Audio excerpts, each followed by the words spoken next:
আজকে সবাই মিলে চলে গিয়েছিলাম ছাদে আলু কাবলি মাখা করতে। আসসালামু আলাইকুম everyone, welcome back to my channel Asmin Rozana. তো এই তো আমরা তেঁতুল জল ভিজিয়ে রেখে তেঁতুল মেখে খোসাগুলো বার করে নিচ্ছিল আমার ননদ, আর আমি এদিকে আলুগুলো ছিলে নিচ্ছিলাম। আলুগুলো নিচে থেকে কুকারে সিদ্ধ করে নিয়ে এসেছিলাম মাখানোর জন্য। আর তোমরা আলু কাবলিকে কি বলো জানিও, আমাদের এদিকে তো আলু কাবলি বলে। আর এই তো এখানে মটর ভিজিয়ে রেখেছিলাম, আর এই তো এখানে শসা, লেবু, টমেটো, কাঁচা লঙ্কা, পেঁয়াজ আমার যা কেটে নিচ্ছিল। আর এই তো এখানে পুচকুগুলো খেলা করছিল, কিন্তু জলজিরা খাচ্ছিল আর জিভ বের করছিল আর নিজের হাতে মাখি বাবা নিয়ে খেতে আমার অনেক মজা লাগে। আর এই তো এখানে আমার ছেলে বসে জলজিরা খাচ্ছিল আর বলছিল অনেক টক, অনেক ভালো লাগছে।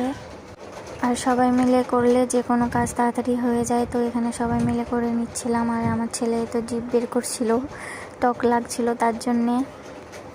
কাটাকুটি কমপ্লিট করে তেঁতুলটা বের করে তো তেঁতুলগুলো আমি বসে বসে খাচ্ছিলাম, এখন লোভ লাগছে দেখে। আর এই তো এখানে আলুগুলোকে কেটে নিচ্ছিল সাইজ মতো মাখানোর জন্যে। আলু কাবলি খেতে কার কার ভালো লাগে প্লিজ জানিও। এই প্রথমবার বাড়িতে বানিয়ে খেলাম, আর এর আগে কোনো দিনও করা হয়নি, ফার্স্ট টাইম। যা বললো যে এরকমভাবে করব, চলো খাবো, তেঁতুল ভিজিয়ে রেখেছি সেই জন্যে হঠাৎ করে করা আর কি। তো এখানে সব মশলা আলুতে দিয়ে দিচ্ছে, সব কুচি করে রাখা মশলা, টমেটো, শসা, পেঁয়াজ কুচি, মরিচ কুচি, ছোলা মটর সব কিছু দিয়ে দেওয়ার পর তেঁতুল দিয়ে দেওয়ার পর মাখিয়ে নিচ্ছে সবকে। দেখতে কি যে লোভনীয় লাগছিল কি বলবো, এখনও খাওয়ার ইচ্ছা করছে। তেঁতুলটা দেখে বেশি লোভ লাগছিল, তাই তো মাখিয়ে নেওয়া পর সবাইকে দিয়ে দিল তুলে তুলে। আমার কিন্তু আলু কাবলি অতটাও পছন্দের না, বেশি পছন্দ ফুচকা, চাট, চুরমুর এইসবই।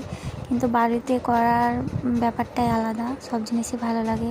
তো আমরা খাই, সবাইকে বাই বাই।